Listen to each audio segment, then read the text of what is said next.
दोस्तों, लोगों की भावनाओं के साथ जितना भारतीय जनता पार्टी ने खेला है उतना शायद किसी ने नहीं खेला। लोग आज इस बात को साफ तौर पर कह रहे हैं, क्योंकि लोग जानते हैं कि अगर कोई पार्टी हिंदू मुस्लिम करके मंदिर मस्जिद के नाम पर सत्ता में आई है तो वो भारतीय जनता पार्टी है। भारतीय जनता पार्टी का अहंकार आज इतना चरम पे हो गया है कि उसे कुछ भी नहीं दिखाई दे रहा है। लोग आज इस बात को साफ तौर पर कह रहे हैं, क्योंकि आज भारतीय जनता पार्टी इतने निचले स्तर पर गिर गई है जिसका कोई आकलन भी नहीं कर सकता। भारतीय जनता पार्टी को आज कुछ भी नहीं दिखाई दे रहा है, यहां तक कि ये अपनी रैलियों में भी भगवान को नचाने लगे हैं। पहले तो कहते थे कि जो राम को लाए हैं हम उनको लाएंगे, उसके बाद सत्ता पे बैठ गए और अब हालात ये हो गए हैं, स्थिति ये हो गई है कि ये अपने रैलियों में, अपने कार्यक्रमों में भगवान को भी नचाने लगे हैं। लेकिन लोग इस बात को कह रहे हैं कि भूलिएगा मत, भगवान के साथ, भगवान के भक्तों के साथ जिसने खेला है उसका कहीं ना कहीं पतन देखने को मिला है, और वही कहीं ना कहीं अब भारतीय जनता पार्टी के साथ भी होने जा रहा है। क्योंकि जो कुछ तस्वीरें निकल के सामने आई हैं वो आज अपने आप में बहुत कुछ बयां कर रही हैं। नमस्कार, आप देख रहे हैं खबर चौक और मैं हूं अमन सिंह वत्स आपके साथ। जब भारतीय जनता पार्टी सत्ता में नहीं थी तो आपने देखा होगा कि लगातार भगवान के नाम पर, मस्जिद मंदिरों के नाम पर ये आवाज बुलंद करते हुए नजर आ रहे थे। यही वो लोग थे जो कहते थे कि रामलला हम जाएंगे, मंदिर वहीं बनाएंगे। मंदिर तो इन्होंने बनवा दिया, लेकिन इसी भारतीय जनता पार्टी की सरकार में बड़े गंभीर आरोप लगते हैं, चंदा चोरी हो जाती है उस मंदिर से। अगर आज उत्तर प्रदेश में, आज भारत में भारतीय जनता पार्टी की सरकार नहीं होती, विपक्ष की सरकार होती, तो शायद यही भारतीय जनता पार्टी के लोग सड़कों पर उतरकर बवाल काटते हुए नजर आते और विपक्ष पर कहीं ना कहीं गंभीर आरोप लगाते।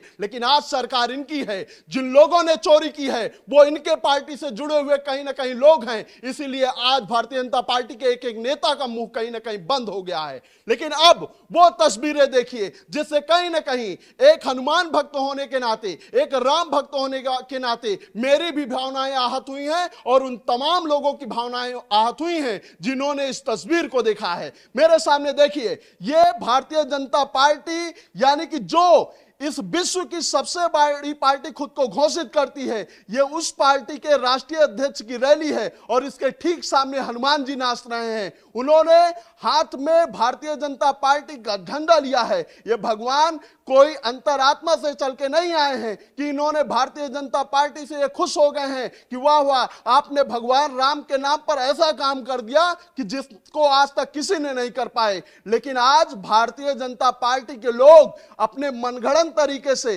कहीं ना कहीं इस बात को दिखाने का प्रयास कर रहे हैं कि हनुमान जी आज भारतीय जनता पार्टी की सरकार में खुश हैं और वो नाच रहे हैं। लेकिन शायद भारतीय जनता पार्टी वाले इस बात को भूल गए कि भगवान का कद भारतीय जनता पार्टी से कई गुना ऊंचा बड़ा है। लेकिन आज अगर भारतीय जनता पार्टी का यह कार्यक्रम ना होता, आज किसी विपक्षी पार्टी का यह कार्यक्रम होता, तो शायद यही लोग सड़कों पर उतरकर बवाल करते हुए नजर आते। लेकिन आज इनके ऊपर अहंकार की चादर इतनी तन गई है कि इन्हें कुछ भी नजर नहीं आ रहा है। ये भगवान को नचवाएंगे अपनी रैली में और इन लोगों को शर्म तक नहीं आती है। सबसे बड़ी बात यह है कि जिस रैली में आज ये भगवान को नचवा रहे हैं, हनुमान जी के हाथ में भारतीय जनता पार्टी का झंडा देकर जिस तरीके से नचवा रहे हैं, उस रैली को, उस रोड शो को किस तरीके से जनता ने एक सिरे से नकारा है, वो भी तस्वीर कहीं ना कहीं निकल के सामने आई है। हम आपको दिखाएंगे कि ये कहीं ना कहीं झूठा दिखावा है। ये भारतीय जनता पार्टी दिखावा पेश कर रही है कि आज उसकी सरकार में लोग खुश हैं। भगवान के नाम पर ये जो लोग सत्ता में आए थे, ये कहीं ना कहीं राम भक्तों के मंसूबों पर खरे उतरे हैं। लेकिन इन लोगों को शर्म आनी चाहिए कि इनकी सरकार में सबसे बड़े मंदिर में, राम भगवान के मंदिर में चोरी होती है और उसके बाद भी इस तरीके का गिरा हुआ काम करते हुए ये लोग नजर आते हैं। ये देखिए, तस्वीरें देखते चलिए। ये सबसे बड़ी पार्टी खुद को घोषित करते हैं, उसके अध्यक्ष हैं। इनकी रैली में देखिए कितनी भीड़ है। ये खुद को राम भक्त बताते हैं।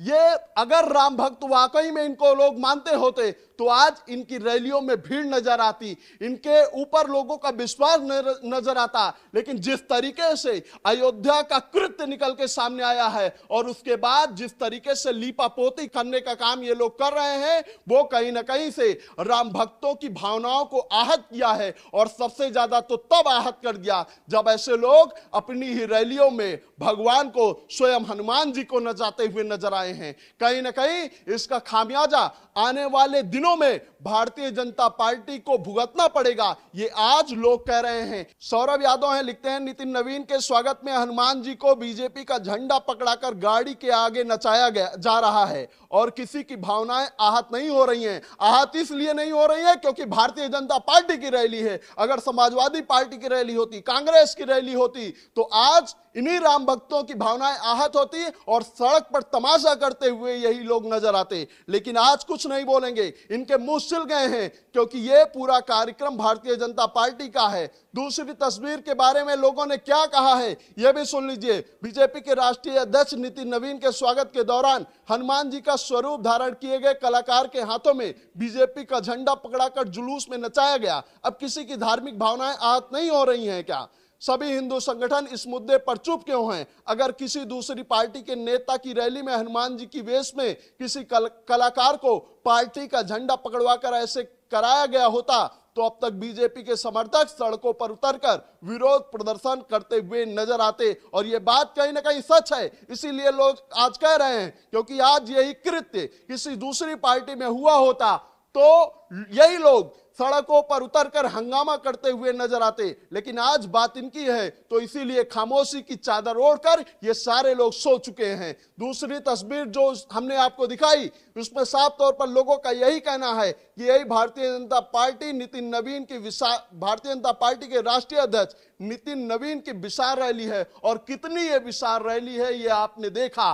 तो साफ तौर पर आज ये माना जा रहा है कि जिस तरीके का कृत्य भारतीय जनता पार्टी की सरकार में निकल के सामने आया है उसको लेकर भारतीय जनता पार्टी को सिरे से नकारती हुई जनता नजर आ रही है। अब देखना है कि आने वाले दिनों में किस तरीके से प्रभाव पड़ता हुआ नजर आता है, क्योंकि 2027 के भी चुनाव नजदीक हैं। तो किस मुंह से ये राम भक्त, दिखावे के राम भक्त, जनता के बीच में जाएंगे, ये देखने वाली बात होगी। इस खबर में फिलहाल इतना ही। ऐसी खबरों को आपके बीच में लेकर आते रहेंगे, तब तक देखते रहिए खबर चौक।